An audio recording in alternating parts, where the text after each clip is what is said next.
കേസിലും വനം വകുപ്പിന്റെ പുലിപ്പല്ല് കേസിലും ജാമ്യം കിട്ടിയതിന് പിന്നാലെ വേടൻ വീണ്ടും വേദിയിലേക്ക് എത്തുകയാണ്. സർക്കാർ പരിപാടിയിലാണ് വേടൻ പാടുക. ഇടുക്കിയിലെ എന്റെ കേരളം പ്രദർശന മേളയിലാണ് വേടന് വീണ്ടും വേദി നൽകിയിരിക്കുന്നത്. നേരത്തെ വേടനുമായി ബന്ധപ്പെട്ട് ഉയർന്നുവന്ന കഞ്ചാവ് കേസിൽ വിവാദങ്ങൾ ശക്തമായതോടെ ഇടുക്കിയിലെ പരിപാടി നേരത്തെ റദ്ദാക്കിയതായി പ്രഖ്യാപിച്ചിരുന്നു. എന്നാൽ ജാമ്യം ലഭിച്ച ദിവസങ്ങൾ പിന്നിടുമ്പോഴേക്കും വീണ്ടും വേടനും വേദി നൽകിയിരിക്കുകയാണ് സർക്കാർ. ഇന്ന് വൈകുന്നേരം വാഴത്തോപ്പ് സ്കൂൾ ഗ്രൗണ്ടിലാണ് വേടന്റെ റാപ്പ് ഷോ നടക്കുക. ഏപ്രിൽ 29-നായിരുന്നു ഇടുക്കിയിൽ വേടന്റെ പരിപാടി നിശ്ചയിച്ചത്.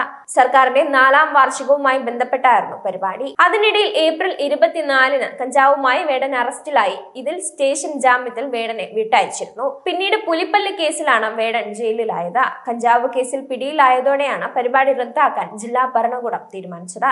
അതിനിടെ വേടൻ കേരളത്തിൽ ഉയർന്നു വരുന്ന ഏറ്റവും പ്രധാനപ്പെട്ട കലാകാരനാണെന്നും അദ്ദേഹത്തെ വേട്ടയാടാനുള്ള ഒരു ശ്രമവും കേരള സമൂഹം അംഗീകരിക്കില്ലെന്നും CPM സംസ്ഥാന സെക്രട്ടറി MV ഗോവിന്ദൻ തന്നെ ഇന്ന് നിലപാട് വ്യക്തമാക്കിയിരുന്നു.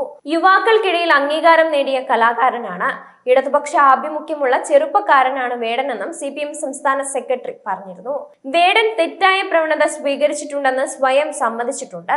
അത് തിരുത്തുകയാണെന്നും പറഞ്ഞിട്ടുണ്ട്. തിരുത്താനുള്ള ഒരു ഇടപെടൽ എന്ന രീതിയിൽ സർക്കാരിന്റെ നീക്കത്തെ കണ്ടാൽ മതിയെന്നാണ് MV ഗോവിന്ദൻ പറയുന്നത്.